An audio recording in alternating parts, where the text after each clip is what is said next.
வணக்கம். வேல்டென்று செய்திகளுடன் நான் நிரோஷன்.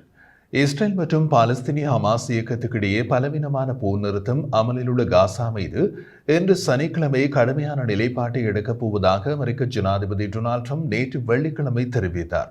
காசா போர் நிறுத்த பணைய கைதிகள் ஒப்பந்தத்தை மீறி சனிக்கிழமை எந்த பணைய கைதிகளையும் விடுவிக்க முடியாது என்று ஹமாஸ் முன்பு கூறியது. இஸ்ரேல் ஒப்பந்தத்தை மீறியதாக குற்றம் சாட்டியது. ஹமாஸின் அச்சுறுத்தலுக்கு பதிலடியாக பணைய கைதிகள் அனைவரையும் இன்று சனிக்கிழமை 12 மணிக்குள் விடுவிக்காவிட்டால் மிக மோசமான நரகத்தை பார்க்க வேண்டியிருக்கும் என்று ட்ரம்ப் எச்சரித்தார். காசா பணைய கைதிகள் அனைவரும் சனிக்கிழமை மதியம் 12 மணிக்குள் திருப்பி அனுப்பப்படாவிட்டால் போர் நிறுத்தத்தை ரத்து செய்யுங்கள் என்று நான் கூறுவேன் என்றும் அவர் கூறினார். அப்படியான சூழ்நிலையில் தான் இன்று சனிக்கிழமை கடுமையான நிலைப்பாட்டை எடுக்கப் போவதாக அமெரிக்க ஜனாதிபதி டொனால்ட் ட்ரம்ப் கூறியுள்ளார். அந்த கடுமையான நடவடிக்கை என்ன என்பதை அவர் தெரிவிக்கவில்லை. இன்று பணைய கைதிகள் யாரையும் விடுவிக்க முடியாது என்று ஹமாஸின் ஆரம்ப அச்சுறுத்தல் இருந்த போதிலும் இன்று சனிக்கிழமை பணைய கைதிகளான சாய்குய் டெக்கல்சன், அலெக்சாண்டர் சாசா ட்ரூபனோவ் மற்றும் அயர் ஹான் ஆகியோர் விடுவிப்பார்கள் என்று எதிர்பார்க்கப்படுகிறது. பாலஸ்தீனிய இயக்கமான ஹமாஸ் நேற்று வெள்ளிக்கிழமை காசா பகுதியில் அடைக்கப்பட்ட 3 பணைய கைதிகளின் பெயர்களை வெளியிட்டது. இஸ்ரேலுடனான போர் நிறுத்த ஒப்பந்தத்தின் ஒரு பகுதியாக அமெரிக்க குடிமகன் உட்பட சனிக்கிழமை விடுவிக்கப்படுவார்கள் என்று கூறியது. கத்தார் மற்றும் எகிப்திய மத்தியஸ்தர்களிடமிருந்து 3 பெயர்களை பெற்றதை இஸ்ரேல் உறுதிப்படுத்தியது. அவர்களில் 36 வயதான சாய்குய் டெக்கல்சன் அமெரிக்க இஸ்ரேலிய இரட்டை பிரஜை.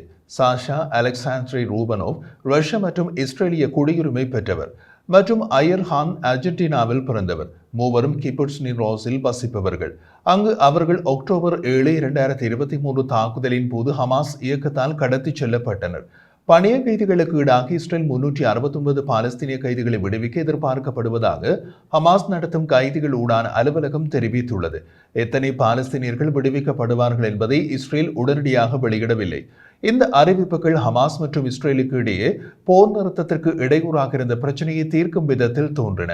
இஸ்ரேலிய போர் நிறுத்த மீறல்களில் ஈடுபட்டதாக கூறி பணைய கைதிகளை சனிக்கிழமை விடுவிக்க முடியாது என்று ஹமாஸ் திங்கட்கிழமை கூறியது. காசாவின் உள்ளேயும் அதை சுற்றியும் படைகளை குவிக்க உத்தரவிட்டதாக இஸ்ரேலிய பிரதமர் பெஞ்சமின் நேதன்யாகு கூறினார். அதன் பின்னரே ஹமாஸ் பணைய கைதிகளை விடுவிப்பதாக அறிவித்தது. டெகெல்சன் விடுதலையானது காசாவில் ஒரே ஒரு அமெரிக்க பணைய கைதுதான் எஞ்சியிருப்பார். ஜோர்டானின் வெளியுறவு அமைச்சர் கூறிய போது அரபு நாடுகள் காசாவை அதன் மக்களை இடம்பெயராமல் மீண்டும் கட்டியெழுப்ப ஒரு திட்டத்தை உருவாக்கி வருகின்றன, பாதுகாப்பு மற்றும் நிர்வாகத்திற்கு உத்தரவாதம் அளிக்கின்றன என்று கூறினார். மேலும் பாலஸ்தீனியர்களை தனது நாடு உள்வாங்கிக் கொள்ள முடியாது என்று கூறினார். அமெரிக்க ஜனாதிபதி டொனால்ட் ட்ரம்ப் பாலஸ்தீனியர்களை காசாவிலிருந்து வெளியேற்றி ஜோர்டான் மற்றும் எகிப்தில் குடியமர்த்துவதற்கான திட்டத்தை இந்த மாத தொடக்கத்தில் அறிவித்ததை அடுத்து அரபு நாடுகள் அதிர்ச்சியடைந்தன. இந்த யோசனை உடனடியாக கைரோ மற்றும் அமானால் நிராகரிக்கப்பட்டது.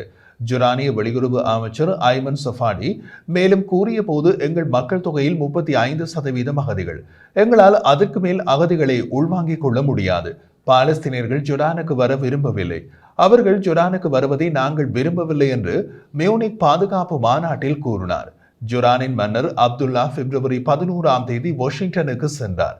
அங்கு ட்ரம்பின் திட்டத்திற்கு எதிரான தனது நாட்டின் உறுதியான நிலைப்பாட்டை மீண்டும் தெரிவித்தார்.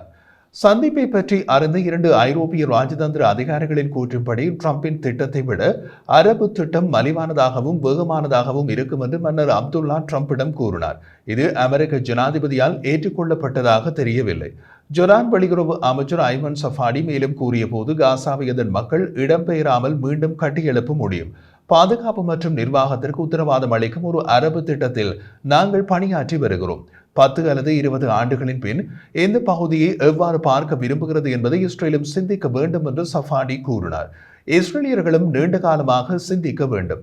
இஸ்ரேலியர்கள் அமைதியாகவும் பாதுகாப்பாகவும் வாழ அதன் அண்டை நாடுகள் அமைதியாகவும் பாதுகாப்பாகவும் வாழ வேண்டும் என்றார்.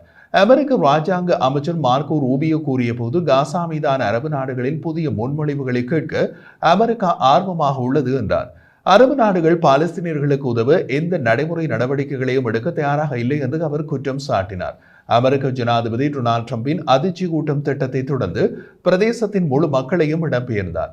மத்திய கிழக்கு பயணத்தில் இருக்கும் ரூபியோ எகிப்து மற்றும் ஜோர்டானுக்கான பேச்சுவார்த்தை நடத்திய பின்னர் சவுதி அரேபியா, ஐக்கிய அரபு அமீரகம் மற்றும் இஸ்ரேல் தனது நிறுத்தங்களின் போது பேச்சுவார்த்தைகளை நடத்தப் போவதாக கூறினார். இப்போது காசா தொடர்பான ஒரே திட்டம் ட்ரம்ப் திட்டம்தான். ஆனால் அரபு நாடுகள் அதை விரும்பவில்லை.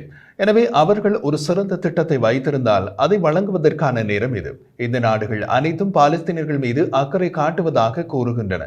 ஆனால் அவர்களில் யாரும் பாலஸ்தீனர்களை உள்வாங்கிக் கொள்ள விரும்பவில்லை என்று தெரிவித்தார்.